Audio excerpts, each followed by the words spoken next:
Good morning, everyone. It's Hanifa Menon from hearthealthbrainhealth.com, encouraging healthy grieving and mindful actions. Today, I'm going to speak about the next part of the Corinthians verse, and this part says that love keeps no record of wrongs. And this is easier said than done, isn't it? I came across a great Confucius quote, and it said, "To be wronged is nothing unless you continue to remember it.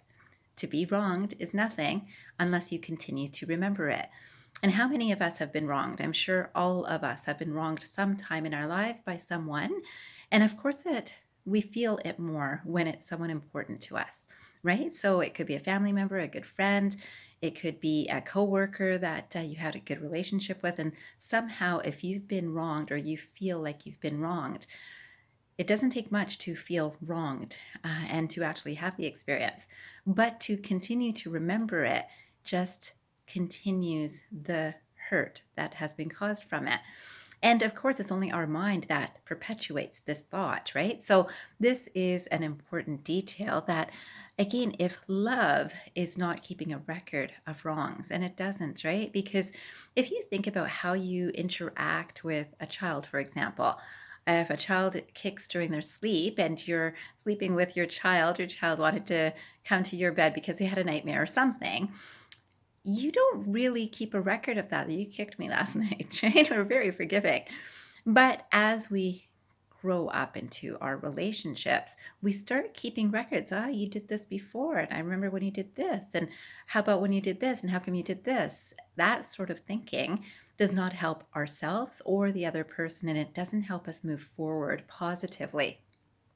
Another quotation I came across is by an author that I saw it on one of the posts, and I've seen it on no other post. So I'm going to assume that this is the author, the actual author, and the author that was stated here is Alina Khalani. And this says, "Forgetting is difficult, remembering is worse.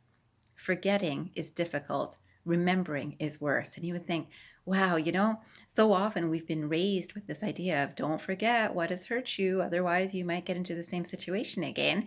And it's important to remember the lesson. It's not important to remember the wrong, right? So that aspect changes our energy completely. And this is the thinking that allows forgiveness too, right? So remembering that you have forgiven someone, for example, which many times we do, yet holding on to a grudge, right? Or this feeling of something has done me wrong or someone has done me wrong or some situation only perpetuates this and actually allows the energy to bring on more of that. Just so you know, since I work with energy work too.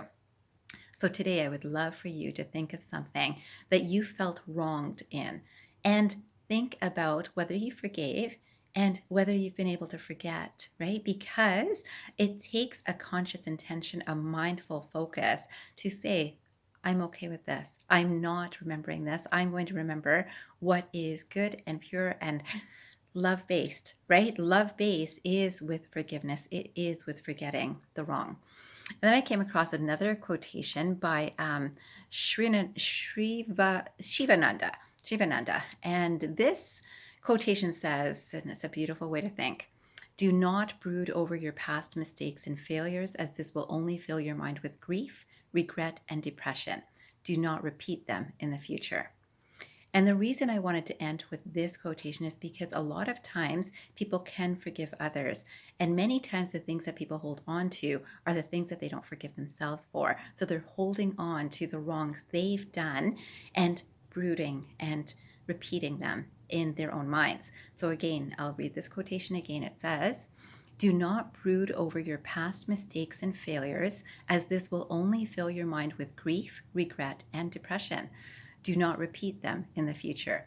And this is the thing, right? Because if we're really learning even from our own past errors of judgment, awareness, anything, desires, anything that has allowed us to either think, speak, or behave in a way that we're not so happy about or not so proud of or not so pleased with, remembering them only fills the mind with regret, guilt, and depression, right? So I would love for you to remember this and remember that we're trying to pull ourselves away from a space of grief. This is what work I do the most.